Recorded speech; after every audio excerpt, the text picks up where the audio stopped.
Afternoon friend. তো আজকে সকাল সকাল না, কালকের থেকেই তো বৃষ্টি পড়তেছে।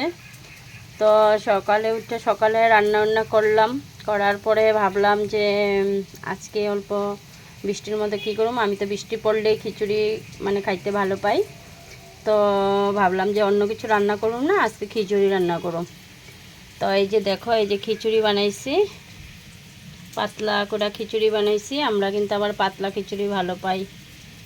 তো এই যে খিচুড়ি বানাইছি পাতলা করে, তারপরে বানাইতেছি এই যে আলু ভাজা। তো আজকে কিন্তু একদমই শর্টকাট রান্না করতেছি, ডেলি ডেলি আর কত মানে রান্না করুম। তো আজকে এই যে লিগা খিচুড়ি আলু ভাজা, আর খাওয়ার আগে পাঁপড়টা ভাজিয়ে নিব। তো আর কিছু করুম না, আবার রাত্রে তো রান্না আছে, রাত্রে রান্না করতে লাগবো।